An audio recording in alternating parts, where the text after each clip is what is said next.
Assalamualaikum warahmatullahi wabarakatuh. Perkenalkan, nama saya Chelsea Janesta, NIM 191330015 dari Fakultas Ekonomi Universitas Negeri Padang, Prodi D3 Akuntansi. Pada video kali ini, saya akan menjelaskan mengenai resume yang sudah saya buat. Ini saya akan menjelaskan mengenai aspek keuangan studi kelayakan bisnis. Studi kelayakan bisnis menurut UMA 2009 adalah penelitian terhadap rencana bisnis yang tidak hanya menganalisis layak atau tidak layak bisnis dibangun, tetapi juga saat dioperasionalkan secara rutin dalam rangka pencapaian keuntungan yang maksimal untuk waktu yang tidak ditentukan. Aspek-aspek yang harus dipertimbangkan dalam melakukan studi kelayakan bisnis yaitu yang pertama, aspek pasar dan pemasaran. Kegiatan perusahaan yang bertujuan untuk menjual barang dan jasa yang diproduksi ke pasar. Setelah mengetahui seberapa besar luas pasar, pertumbuhan permintaan, dan market share dari produk atau jasa dari perusahaan tersebut. Aspek teknis dan teknologi menguntungkan kebutuhan apa yang diperlukan dan bagaimana secara teknis proses produksi akan dilaksanakan. Dari aspek teknologi, perusahaan perlu memahami perkembangan teknologi adalah suatu yang dapat dihindari. Hal ini perlu dikaji dan nantinya dapat digunakan untuk meningkatkan efektivitas, efisiensi, dan ekonomi sehingga dapat bersaing di pasar. Aspek sumber daya manusia dan manajemen. Ada dua peran yang perlu dianalisis dalam aspek SDM. Peran pertama, peran SDM dalam melakukan pembangunan proyek bisnis. Kedua, peran dalam operasional rutin bisnis setelah selesai dibangun.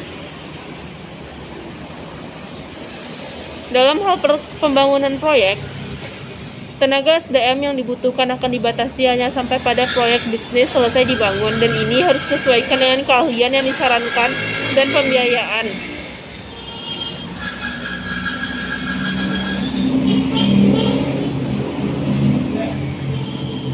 Dari aspek manajemen, terdapat juga dua macam bagian seperti pada aspek SDM. Dalam hal pertama, manajemen perlu untuk melakukan penyusunan rencana kerja, pihak yang terlibat, dan pengawasan serta koordinasi yang berkaitan dengan pembangunan proyek. Sedangkan untuk telah mengoperasional antara lain menentukan secara efektif dan efisien agar mengenai bentuk badan usaha, jenis pekerjaan, struktur organisasi, serta pengadaan tenaga kerja yang dibutuhkan. Selanjutnya, aspek keuangan.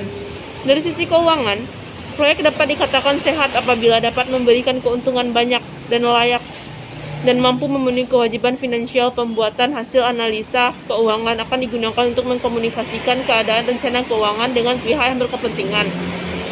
Aspek keuangan dalam analisa kelayakan bisnis.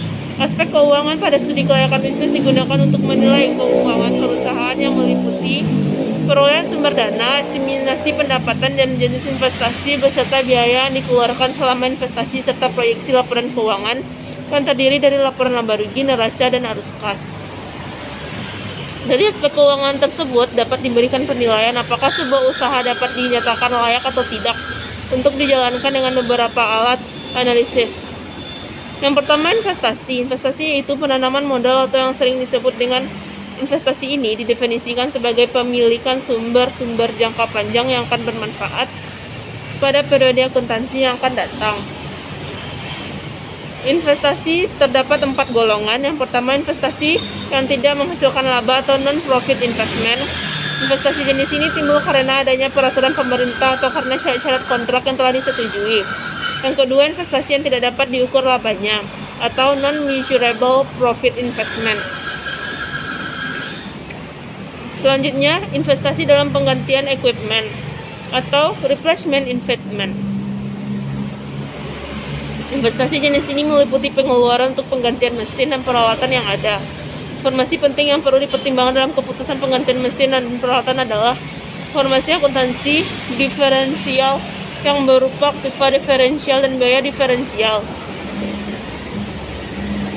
Dan yang terakhir yaitu investasi dalam perusahaan usaha atau expansion investment.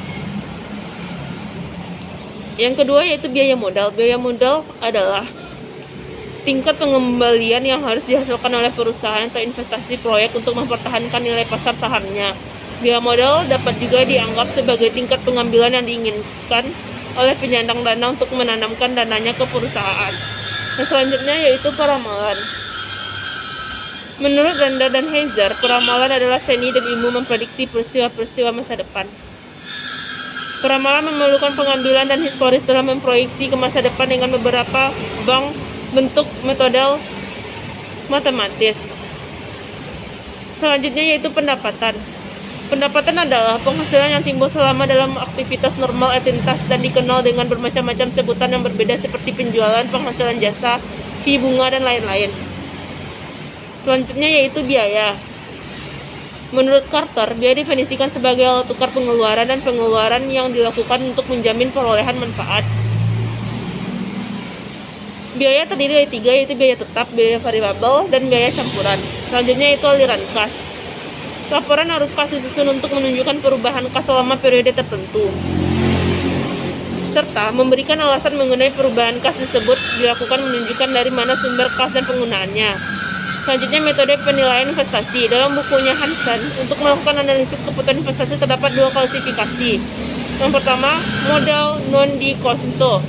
Yang kedua, tingkat pengembalian akuntansi.